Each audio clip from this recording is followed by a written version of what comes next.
자, 오늘 나훔서 3장 12절부터 19절 내용 마지막으로 보도록 하겠습니다. 12절, 13절, 14절 교독하고 시작하겠습니다. 내 모든 산성은 무화과 나무에 처음 익은 열매가 흔들기만 하면 먹는 자의 입에 떨어짐과 같으리라. 13절 같이 읽을까요? 시작. 내 가운데 장정들은 여인 같고 내 땅의 성문들은 내 원수 앞에 넓게 열리고 빗장들은 불에 타도다. 14절 제가 읽겠습니다. 너는 물을 길어 에워싸일 것을 대비하며 너희의 산성들을 견고하게 하며 진흙에 들어가서 흙을 발라 벽돌 가마를 수리하라. 자, 한번 보도록 하겠습니다. 12절입니다. 이제 하나님께서 니느웨를 이렇게 심판하시기 위해서 대적들을 보내시면요, 마치 이제 무화과가 잘 익으면요, 무화과 나무는 다른 나무에 비해서 사실 익기 전에는 딱딱하지만 익고 나면 진짜 부드럽잖아요, 그죠? 그거 뚝뚝 떨어지듯이 모든 산성들이 그냥 흔들기만 하면 뚝뚝 떨어져서 멸망할 것이다, 이렇게 이야기하고 있고요. 13절에 보면요, 그날이 되면 그 무시무시하던 아수르의 용사들은 여인처럼 약해지고 성문은 그냥 아무 힘없이 열려가지고 대적들이 무사통과할 것이다, 이렇게 이야기합니다. 그러면서 14절은 조롱의 의미를 담고 있죠. 이제 너희가 에워싸일 것이니, 14절입니다. 에워싸일 것이니 비상식수를 준비해라. 산성을 견고하게 하기 위해서 벽돌 가마를 수리하고 벽돌을 막 쌓아보라, 이렇게 이야기합니다. 무슨 뜻입니까? 하나님이 여러분 때가 되어서 심판하시면 내가 대책을 세워도 그건 진짜 속수무책, 이거는 손 놓고 아무 대책이 안 될 것이다, 이런 조롱의 의미를 담고 있는 것입니다. 자, 그러면서 15절부터 17절까지도 한번 교독해 보도록 하겠습니다. 거기서 불이 너를 삼키며 칼이 너를 베기를 느치가 먹는 것 같이 하리라. 내가 느치같이 스스로 많게 할지어다. 내가 메뚜기같이 스스로 많게 할지어다. 16절 같이 읽겠습니다. 시작. 내가 내 상인들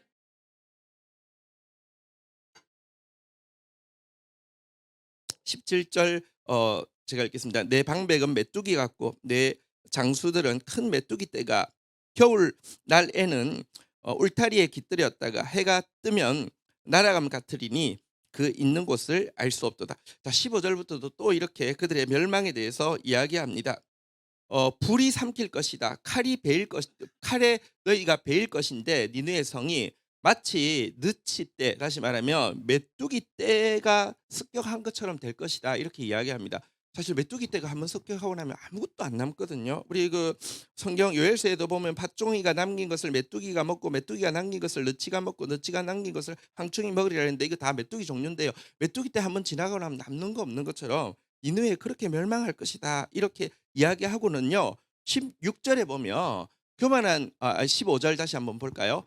교만한 니느웨가 이렇게 생각할 수 있겠죠. 우리는 메뚜기 떼에 의해서 먹히는 사람이 아니라 우리가 메뚜기 떼야. 우리가 지나가면 다 멸망해. 우리가 메뚜기 떼 되면 되지, 이렇게 이야기할 수 있잖아요, 그죠? 선지자의 말 앞에서. 그래서 하나님 다시 이야기합니다. 그래, 좋다. 그럼 너희 메뚜기 떼 하라. 너희가 너치같이 많게 하고 너희가 메뚜기같이 많게 하라. 16절에 보면요, 이 메뚜기 너치 일단 나라가 운영되려고 하면 돈이 있어야 되잖아요. 돈 한번 많이 모아봐라. 메뚜기처럼 모아봐라. 상인을 하늘의 별보다 많게 해서 너희 상인들이 메뚜기처럼 너희한테 많게 한번 해보아라.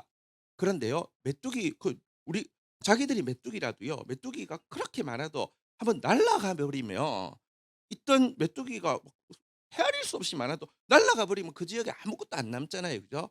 날개 펴서 날아가는 것처럼 너희 이거 재화가 없어질 것이고, 17절에도 한번 볼까요? 너희가 메뚜기 같이 장수를 방백을, 다시 말하면 이제 진짜 머리 좋은 사람들 또 힘 있는 사람들 메뚜기처럼 모아 놓아 봐라. 겨울날에 메뚜기가요, 메뚜기도 밤에는 추우니까요, 울타리 이제 그 바람 부는 반대쪽에 때로 모여 있다가 해 뜨면 날아간 것처럼 지금은 때로 모여 있어도, 재화가 때로 모여 있고 무력이 때로 모여 있고 지혜가 때로 모여 있어도, 이야기했잖아요. 아수르바니팔이 여러분 도서관을 처음 만든 사람이거든요. 그러니까 막 지혜가 모여 있어도 소용없다. 해 뜨면 날아가는 것처럼 아무것도 남지 않을 것이다. 이렇게 그들에게 이야기를 하고 있는 내용입니다. 여러분, 인간이 스스로 만든 번영, 인간이 스스로 가지고 있는 자구책들, 하나님께서 일하시면요, 다시 이야기하면서 속수무책입니다. 안 됩니다. 근데 거꾸로 하나님이요, 우리를 향해서 계획을 가지고 계시고, 하나님의 연단 후에 주시는 번영은요, 빼앗아갈 사람이 없습니다. 그래서 하나님께 소망을 둬야지 스스로 잘 될 수 있어요. 잠시 내가 만든 번영도 통할 때가 있어요. 내가 만든 자구책도 통할 때가 있어요. 계속 통하지 않습니다. 한순간에 메뚜기 날아가듯이 다 날아가 버리고, 거꾸로 내가 옛날에는 메뚜기였을지 모르지만 지금은 메뚜기 떼에 당하는 사람처럼 완전히 쌀날 것이다. 이렇게 이야기하고 있는 내용입니다. 18절 19절 이제 마지막 내용인데요. 한번 볼까요? 아수르 왕이여, 내 목자가 자고 내 귀족은 누워 쉬며 내 백성은 산들에 흩어지나 너를 모을 사람이 없도다. 19절 같이 읽겠습니다. 시작. 내 상처는 고칠 수 없고 내 부상은 중하도다. 내 소식을 듣는 자가 다 너를 보고 손뼉을 치나니 이는 그들이 항상 내게 행패를 당하였음이 아니더냐. 이제 아수르 왕에게 이제 이렇게 그 책망하며 조롱하십니다. 너의 목자들이, 그러니까 너의 지도자들이 다 잔다. 너의 귀족들이 다 누워 쉰다. 너의 백성들이 산 위에서 이렇게 다 흩어져 있다. 이게 무슨 말일까요? 잔다, 쉰다, 산 위에 흩어져 있다. 전부 다 시체가 되었다는 뜻입니다. 다시는 모을 수 없을 것이다. 이렇게 이야기하면서 너의 19절, 너의 상처는 고칠 수 없는 상처고 너의 부상은 회복될 수 없는 부상이다. 그런데 너의 소식을 듣는 사람들이 어떻게 한다고요? 박수 친다고요. 왜? 이야기했잖아요. 아수르는 세계 모든 제국 중에서 가장 잔혹한 제국이었습니다. 그들에게 행패 당하지 않은 민족이 없습니다. 그러니까 그들이 행패를 당하게 되고 이렇게 심판을 받게 될 때 사람들이 박수를 치면서 믿지 않는 사람들도 하나님 공의로우시다. 여러분, 그들이 했던 일을 당하는 것 보면 하나님이 그들이 가장 잔인하게 행하고 있는 것을 보고 알고 있다는 뜻이잖아요. 그죠? 성경에 보면 시편 58편 10절 11절에 보면 이렇게 이야기하고 있습니다. 같이 한번 읽을까요? 시작. 의인이 악인의 보복당함을 보고 기뻐하며 그의 발을 악인의 피에 씻으리로다. 11절 읽겠습니다. 시작. 그때 사람들의 말이 진실로 의인에게는 갚음이 있고 진실로 땅에서 심판하시는 하나님이 계시다. 그걸 보면서요, 우리 서로 격려하겠습니다. 진실로 의인에게는 갚음이 있습니다. 진실로 땅에서 심판하시는 하나님이 계십니다. 이렇게 고백하게 될 것이라는 것입니다. 근데 우리가 이제 아수르의 멸망에 대한 내용을 보았는데요. 여러분, 성경은 사실 진짜 정확하게 연결되어져 있습니다.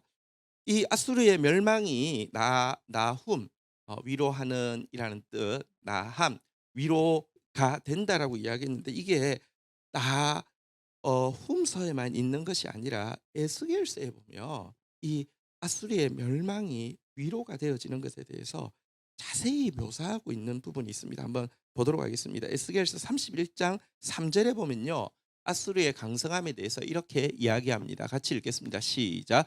볼지어다 아수르 사람은 가지가 아름답고 그늘은 숲의 그늘 같으며 키가 크고 꼭대기가 구름에 닿은 레바논 백향목이었느니라. 아주 아름다운 나무, 아주 키 큰 나무. 그래서 성경에서 아름다운 나무, 키 큰 나무의 상징인 레바논 백향목 같은 존재들이다. 이렇게 이야기를 하고는요.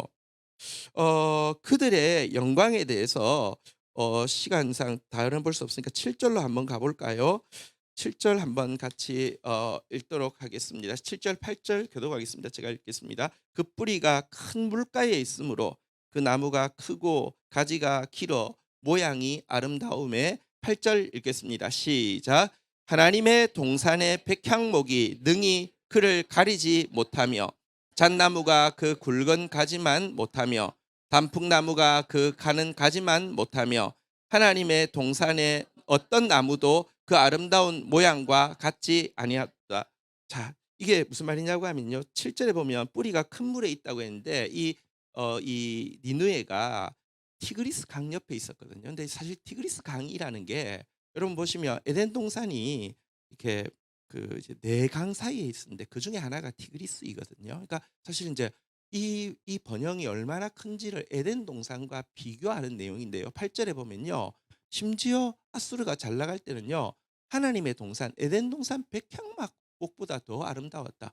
얼마나 크든지 잣나무 굵잖아요. 그죠? 근데 그거 굵은 가지 정도밖에 안 되고 단풍나무는 가 예 좀 작 가 가늘긴 하지만 그래도 단풍나무 꽤 큰데요. 그거 이 아수르라는 나무에 가는 나무 가지보다 못했다. "하나님의 동산의 어떤 나무도 그보다 더 아름답지 못하더라."라고 이야기하면서 에덴 동산과 비교하고 있고요. 사실은 성도와 비교하고 있는 것이죠. "아수르가 진짜 누구보다도 더 아름답고 강성하더라." 이렇게 이야기를 하고 있는데요. 그런데 그 아수르가 왜 심판받는지 10 절에서 이야기하고 있습니다. 같이 읽어 볼까요? 시작. "그러므로 주 여호와께서 이같이 말씀하시느니라. 그의 키가 크고 꼭대기가 구름에 닿아서 높이 솟아났으므로 마음이 교만하였은즉." 자기가 진짜 잘났고 또 잘났다고 주장하기 시작하니까 마음이 넘쳐버린 거죠. 교만해 버리는 거죠. 하나님이요. 교만에 대해서 얼마나 예민한지 아십니까? 이것 때문에 11 절 그가 교만이 넘치자 "내가 여러 나라의 능한 자의 손에 넘겨 줄지라." 그가 임의로 대우할 것은 그러니까 그 능한 자의 여러 이제 그 왕들이 이제 그들이 이 아수르를 임의로 대우할 것은 "내가 그의 악으로 말미암아." 이 밑에 그는 이제 아수르겠죠. "아수르의 악으로 말미암아 내가 그를 이제 쫓아낼 것이기 때문이다."라고 하면서 "교만 때문에 심판한다."라고 이야기하고 있는데요. 하나님이 심판하실 때는 여러분들 하나님은 수가 굉장히 높습니다. 아수르 하나 심판해서 여러분 한 1 타 2 피, 1 타 여러 피 하는 계획이 있습니다. 아수르를 심판하시는 일이 첫 번째 14절 한번 볼까요? 어떤 결과를 가지게 된다고 이야기합니까? 같이 읽겠습니다. 시작. "이는 물가에 있는 모든 나무는 키가 크다고 교만하지 못하게 하며 그 꼭대기가 구름에 닿지 못하게 하며 또 물을 마시는 모든 나무가 스스로 높아 서지 못하게 함이니 그들을 다 죽음에 넘겨주는 사람 가운데에서 구덩이에 내려가는 자와 함께 지하로 내려가게 하였습니다." 아수르 멸망한 것 가지고 이후로도 큰 제국들은 다 그 강가에 세워지잖아요. 그죠? 뭐 애굽이 그랬고 바벨론이 그랬고 다 그런데요. 어 물가에 있는 모든 나무 그러니까 이후에 있는 나무들 키 크다고 교만하지 못하게 한다. 꼭대기가 구름에 닿지 못하게 한다. 그 물을 마시는 모든 나무 그러니까 이제 강에 기반을 둔 수도 그래서 막 이렇게 커지는 이 모든 나무 스스로 높아지지 못하게 한다. 아수르 한번 봐봐. 아수르 이렇게 처절하게 여러분 니느웨에 2,500년 동안 묻혀 있었다니까요. 처절하게 무너지는 거 보면서 그들을 다 죽음에 넘겨 주어 사람들 가운데에서 구덩이로 내려가는 자와 함께 지하로 내려가게 하였습니다. 인간은요 전부 다 구덩이에 들어갈 사람입니다. 죽을 인생에 지나지 않습니다. "아무도 교만하지 마." 라고 경고하는 것이 아수르 니느웨에 임한 심판의 목적 이렇게 효능이 될 것이다라고 이야기를 하는데요. 자 그런데 이제 순서 때문에 15 절을 먼저 읽어야 되는데 아수르를 멸망시킬 때 하나님의 마음은 어땠을까요? 15 절에 잘 나와 있습니다. 한번 읽어 볼까요? 시작. "주 여호와께서 이같이 말씀하시느니라.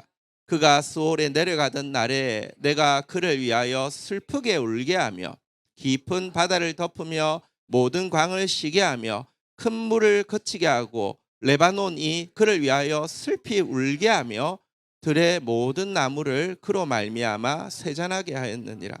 여러분 근데요. 아수르가 니느웨가 이제 완전히 매몰당할 때 티그리스 강이 막 범람할 때 메데바사가 뚝을 막아뒀다가 한꺼번에 터뜨려 가지고 수장을 시켜 버렸거든요. 그리고 완전히 멸망했던 그날 주님께서요. 뭐랄까요? 그 당신의 분노를 나타내기 위해서 이 강이 마치 그 노아 홍수 때처럼 막 창 이래 가지고 계속되게 하는 게 아니라 무너지고 나자마자 한물을 그치게 하고 여기 보니까 이거 한번 따라했습니다. 레바논이 그를 위하여 슬피 울게 하며 당신도 여기 보니까 내가 그를 위하여 슬프게 울게 하며 했는데 사실 이제 이렇게 정상적으로 번역하면 내가 니느웨 때문에 슬프게 운다는 말이고요. 레바논도 슬퍼 울 것이며 모든 나무도 그러니까 레바논도 그를 위하여 슬퍼 울게 될 것이다. 이렇게 예언해 뒀습니다. 이게 하나님의 마음입니다. 하나님은요 아무도 멸망하기를 원치 않습니다. 모두 회개하기에 이르기를 원하십니다. 사실 150년 전 BC 760년 경에 이미 요나를 보냈잖아요. 요나서 마지막 내용이 뭔지 아십니까? 가서 회개하라고 외치고 나니까 진짜 회개를 해버렸어요. 그러니까 막 배가 아파 죽는 그에게 하나님이 마지막 두 절이요 10절 11절인데 요나서 4장 10절에 보면 여호와께서 이르시되 네가 수고도 아니하였고 재배도 아니하였고 하룻밤에 났다가 하룻밤에 말라버린 이 박넝쿨을 아꼈거든. 11절 같이 읽어볼까요? 시작. 하물며 이 큰 성읍 니느에에는 좌우를 분별하지 못하는 자가 12만 명이요 가축도 많이 있나니 내가 어찌 아끼지 아니하겠느냐 하시니라.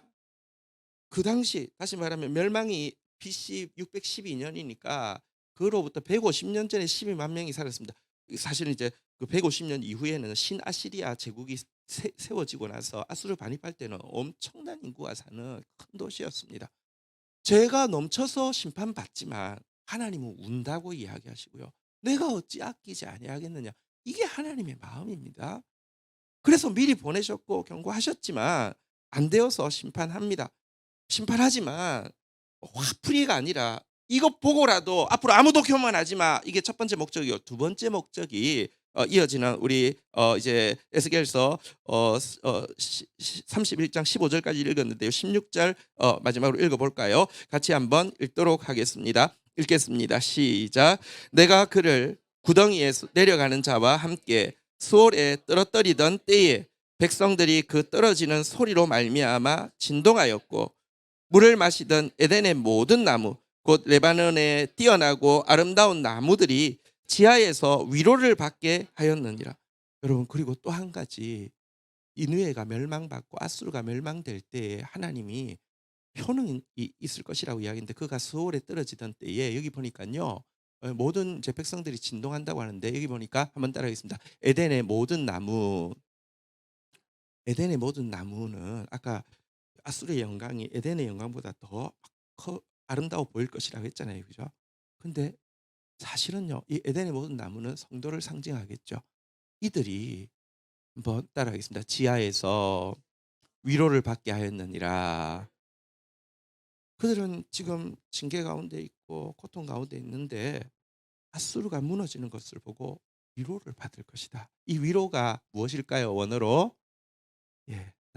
그러니까 나훔은 형용사형이고요. 나함은 명사형인데 여기는 나함이라고 되어 있습니다. 그러니까 이게 나훔서의 이야기뿐 아니라 여기서도 정확하게 이렇게 구현되어 있는 것을 보게 되는데요. 자, 그런데 이제 요즘 이야기를 한번 해보겠습니다. 이렇게 해서 패망하게 된 나라 아시리아와 패망하게 된 백성 아시리아 민족은 그 후에 어떻게 되었을까요? 지금은 어떻게 되어 있을까요? 여러분 사실 성경에 나오는 바벨로니아라는 나라는 망했지만 이후에 세워져서 이라크가 되었고요. 페르시아라는 나라도 망했지만 사실 페르시아는 훨씬 더 오래 갔죠. 그게 지금 이란이지 않습니까? 근데 아시리아는 없잖아요. 그죠?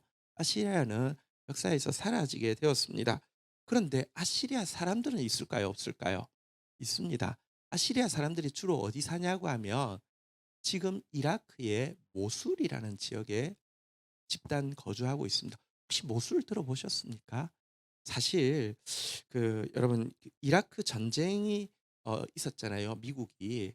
근데 우리는 이렇게 생각합니다. 뭐 미국은 뭐 기독교 국가고 이라크는 무슬림 국가니까 하나님이 그 박살을 낸다 이렇게 생각하실 수 있는데요.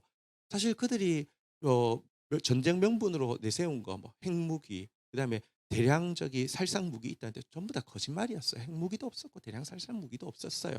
그리고 그 전쟁 이후에 사실 어떻게 된지 아십니까? 이라크의 전쟁 전에 기독교 인구가 몇 명인 지 아십니까? 1,500만 명이었습니다.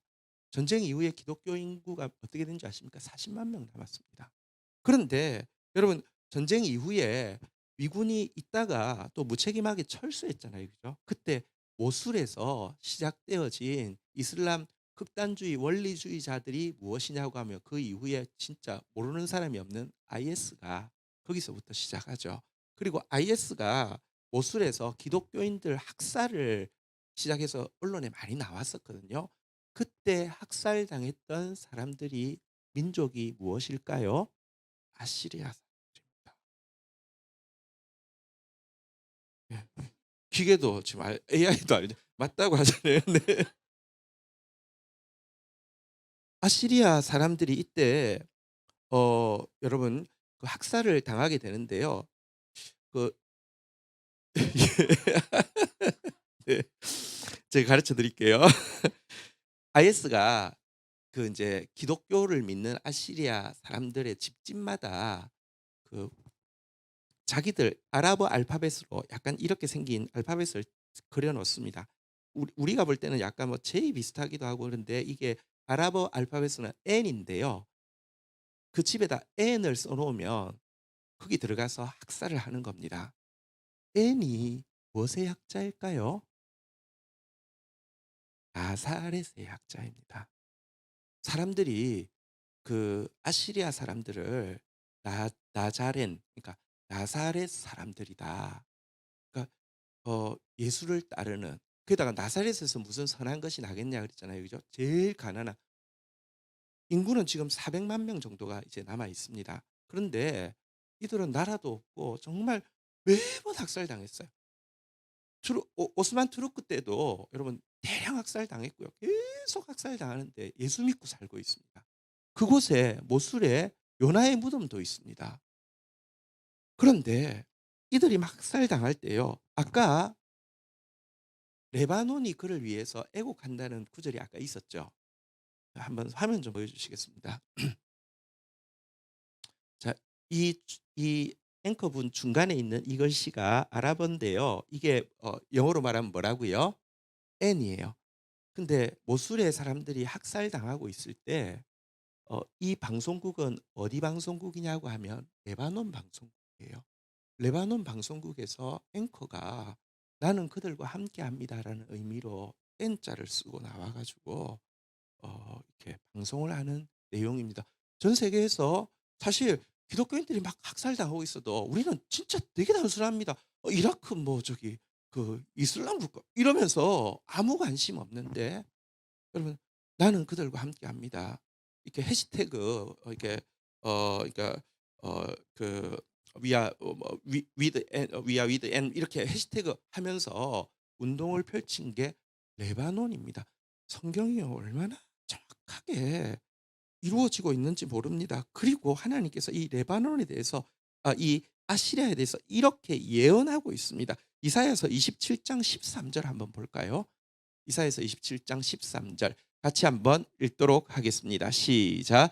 그날에 큰 나팔을 불리니 아수르 땅에서 멸망하는 자들과 애굽 땅에서 쫓겨난 자들이 돌아와서 예루살렘 성산에서 여호와께 예배하리라. 아수르 땅에서 멸망했던 사람들, 애굽 땅에서도 쫓겨난 사람들, 다시 말하면 그들 심판받은 하나님의 징벌을 받았던 사람들이 돌아와서 여호와께 예배하는 일이 생길 것이다 그랬습니다. 시리아 민족이 기독교 민족이 돼 있을 줄 누가 알았겠습니까? 근데 이 하나님이 벌하실 때는요. 진짜 하나님 마음 자체가 벌하는 게 마음이 아닐 뿐더러 그 벌을 잘 받게 되면요. 그들이 하나님께 나와서 예배하게 될 것이라고 이야기하고 있고요. 심지어 이런 예언도 있습니다. 이사야서 19장 23절부터 보면 이렇게 예언하고 있는데요. 그날에 애굽에서 아수르로 통하는 대로가 있어 아수르 사람은 애굽으로 가겠고 애굽 사람은 아수르로 갈 것이며 애굽 사람이 아수르 사람과 함께 경배하리라. 24절 같이 한번 읽어볼까요? 시작. 그날에 이스라엘이 애굽 및 아수르와 바벨 더불어 셋이 세계 중에 복이 되리니. 25절 같이 읽겠습니다. 시작. 이는 만군의 여호와께서 복 주시며 이르시되 내 백성 애굽이여 내 손으로 지은 아수르며 나의 기업 이스라엘이여 복이 있을지어다 하실 것입니다. 물론 여기서 이야기하는 애굽, 아수르는 둘 다 앞에서 이야기한 것처럼 멸망당했고 쫓겨난 자, 다시 말하면 제대로 심판받은 자를 이야기합니다. 근데 심판받는 것으로 끝나지 않는다는 것입니다. 그들을 향해서 한번 따라하겠습니다. 내 손으로 지은 아수르여 복이 있을지어다. 주님께서 이렇게 하시고 지금 남아있는 아시리아 사람들, 국가를 세울 희망이 없는 사람들, 모두에게 박해받고 있는 사람들, 그러나 스스로를 나자렌이라고 부르는 사람들, 가난한 사람들, 그들에게 주님께서 내 손으로 지은 아수르여 복이 있을지어다 라고 이야기하시고 그런 회복의 역사가 있을 것이라고 이야기합니다. 이 이야기를 우리 개인에게 적용시켜 보면요, 여러분들 지금 하나님의 징계 가운데 있는 분들 있습니다. 하나님의 징계하시는 거 사랑하기 때문이잖아요, 그죠? 사생자에게는 징계가 없습니다. 사랑하는 자녀에게는 징계가 있습니다. 근데 그 잘 받는 자에게 한번 따라하겠습니다. 내 손으로 지은 아수르여 복이 있을지어다. 우리를 향한 하나님의 생각은 진짜 재앙이 아니고 평강이고 미래와 희망을 주는 것입니다. 아수르를 향해서도 재앙이 아니고 평강이요 미래와 희망인데 하물며 우리겠습니까? 자리에서 일어서시겠습니다.